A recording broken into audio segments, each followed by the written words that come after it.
Over the past 15 months, Americans have been horrified by the cascade of total disaster. Inflation is the highest in 40 years, and it's going much higher. Sorry to inform you of that. Steve, I think you can say that perhaps better than anybody, but it's going much higher.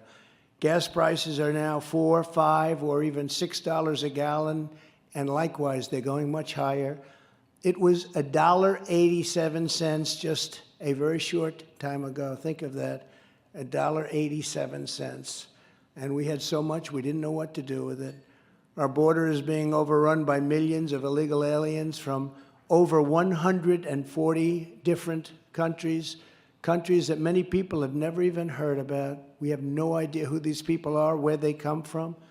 There's no checks, there's no balances, there's no nothing. They just stream into our country by the millions.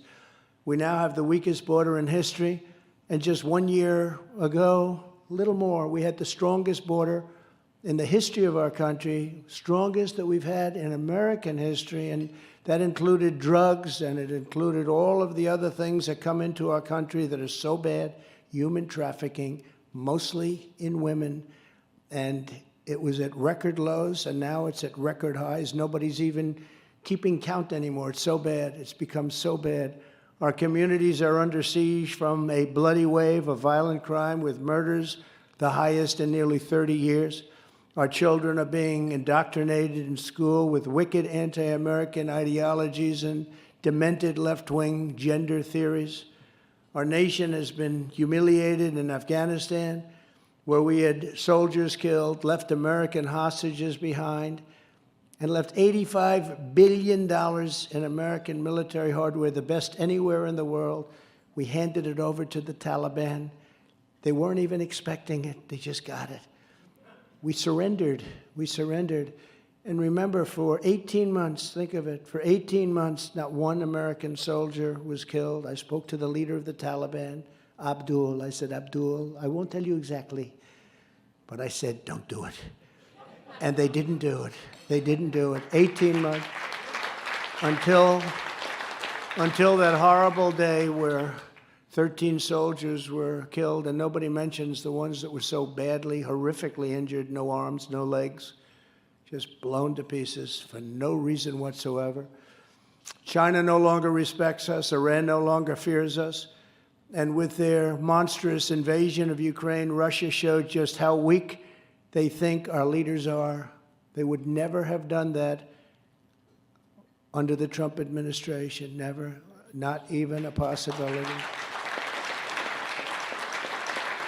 Not even a possibility. This is the most dangerous period in the history of our country. Right now, in my opinion, is the most dangerous in the history of our country. Never before has our world been so unsafe. And that's because of the massive power of weaponry. The weaponry today is at a level that nobody's ever seen before. We have it, and others have it, but there's never been anything like it. I rebuilt our military, spent $2.5 trillion, and we redid the nuclear capability. We had weapons that didn't even work. We had weapons that nobody had any idea if they did work. And everything is either new or renovated, and it's an incredible thing that we did. But you just hope to God we never have to use them.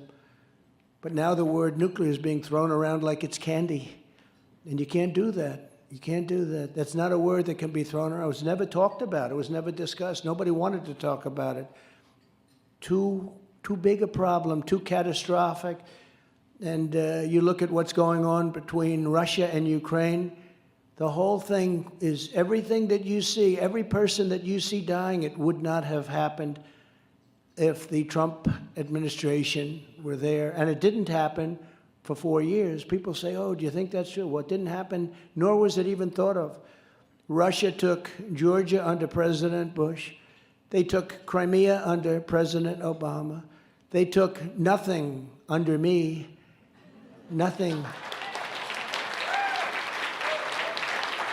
And I took our troops, by the way, out of Syria and Iraq and was just months away from getting out of Afghanistan. I'm the one that brought it down to 2,000 soldiers. It was a number much higher than that, as you know, Sean, way, way, way up. And we got it down to 2. We were all set to leave. We were going to leave with dignity, great dignity and great strength, and they respected us. Remember, not one soldier killed in 18 months. I told them, don't kill our soldiers. You do, we're going to hit you so hard, nobody will ever have been hit hard like you're going to get hit. And they didn't do anything. They didn't do it. They were all set. They wanted us to leave. It was great. They wanted us to leave. They weren't going to kill, and what they did was terrible, and what we did was terrible. We did it through weakness. We were going to keep Bagram, but everybody was going to be out. The reason we were keeping Bagram is because of China. It's 1 hour away from where China makes its nuclear weapons. Of course, billions and billions of dollars to build many years ago, and right now it looks to me like China's going to end up owning and operating Bagram.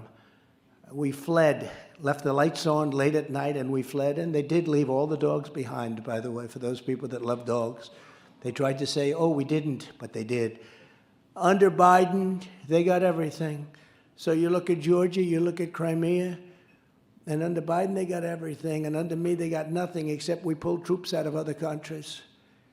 They always said that I was very nice to Russia, the fake news, these people back there. They said that I was always very nice, but I was the one that killed the pipeline, the biggest thing they've ever done. I funded NATO with $430 billion by saying, if you don't pay up, we're not going to defend you. And they all paid up. Well, most of them paid up, but the rest is coming in. They never saw anything like it. The Secretary General said that it's the most incredible thing he's ever seen, because Bush went and made a speech. Obama made a couple of speeches. They never mentioned the fact that everybody was delinquent. They didn't pay.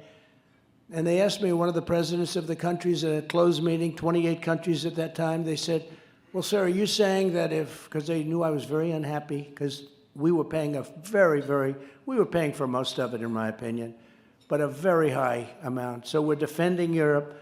At the same time, they rip us off on trade, very, very seriously rip us off. And he said, does that mean that you won't protect us in case, if we don't pay, you won't protect us from Russia? Was the Soviet Union, but now Russia?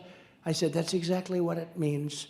Now, if I said, no, I don't mean that, then why would they pay? So somebody had to say it. I was amazed it didn't get out. I was amazed. The fake news didn't pull it out. I don't know, maybe nobody wanted to talk about it. I said, no, that's exactly, and the money started to flow in. And the Secretary General said, I never saw money like this in my life. It started to flow in. I had to give him that answer. It was a risky answer to give, too, because people would say, oh, that's a terrible thing to say, but that's the way you have to do it, I guess. But I put more sanctions on Russia than anyone else. I gave Ukraine javelins while Obama gave them blankets. You remember this statement? Oh, he's terrible. He's giving javelins, and the other one's giving blankets. Well, it turned out I was right when I gave the javelins. I was the one that gave them the weaponry to do that very big and important first part of the war and show something very special. They said I was very nice to Putin. The only person who didn't think that was true is Putin. He used to say, you're killing me on the pipeline. How the hell? Nobody ever heard of Nord Stream 2. Nobody until I came along. I heard of it. I said, what is Nord Stream 2? It's the biggest pipeline imaginable, all of Europe, but in particular to Germany. And I ended it. But we have a leader now who is incapable of understanding what the hell is happening. And these are very dangerous times. Immediately approved the pipeline, by the way. I ended it, and they approved it. You know, you've heard it 1,000 times. He killed Keystone, which is our Keystone XL, as they call it officially. But he let them have their big pipeline going from Russia into Germany and other parts of Europe. And he let them have it virtually the first day